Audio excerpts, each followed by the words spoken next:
Hello and welcome guys to my new video. দেখুন এগুলো নিয়েছি আমি আলু, সয়াবিন, টমেটো, কাঁচা লঙ্কা আর পটল। আর মশলা মধ্যে একটু তিল, কালো জিরে, নুন, হলুদ, একটু মিষ্টি, এমনি জিরে এগুলো দিয়েছি।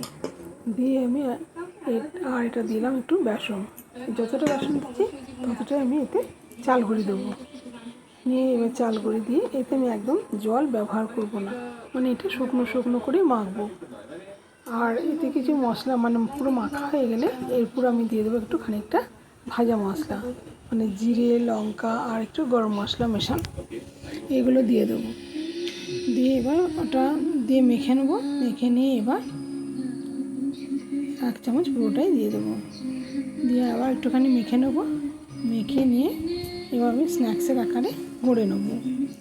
গড়ে নিয়ে আমি তেল বসিয়ে দিয়েছি, এটা গড়তে বেশিক্ষণ সময় লাগবে না। এরকমভাবে সব তৈরি করে নেবো। নিয়ে এবার তেলেতে এই যে তেল বসানো হয়ে গেছে, গরমও হয়ে গেছে, এবার আমি দিয়ে দেবো তেলেতে।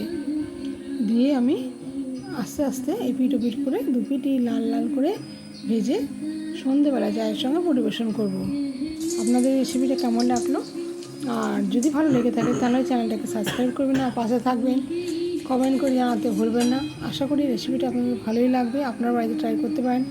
কেউ বাড়িতে এলে ঘরে কিছু না থাকলে এরমভাবে করে দিয়ে 1 কাপ চা দেওয়াই যায়। খেতেও খুব ভালো লাগে আর খুব সুস্বাদু হয়। আর এটা তো রিচ না, একদমই লাইট খাবার, তা খুবই ভালো লাগে। তেলও থাকে না একদমই, জাস্ট ভাজার তেল বলতে তেল যেরকম টানছে এটুকুই, এছাড়া ভেতরে কোনো তেলের ব্যাপার নেই। তো এটা সবসময়ই খাওয়া যায়, অসুবিধে কিছু নেই। সন্ধ্যেবেলা চায়ের সঙ্গে এরকম খেতে খুব ভালোই লাগে। অন্য কিছু না খেয়ে এরকম দুটো করে করে চা সঙ্গে পরিবেশন করলে খুব সুন্দর খেতেও লাগে। আপনারা এইভাবে ট্রাই করবেন, দেখবেন অসাধারণ খেতে এই স্ন্যাক্সটা। আর কত সুন্দর দেখুন না, যত মানে লাল লাল হয়ে ফুলছে তত এটাকেও ফুলে যাচ্ছে। কত সুন্দর বড় বড় ফোলা ফোলা হয়েছে, এই দেখুন। এইভাবে সমুচ কটা ভেজে নেব।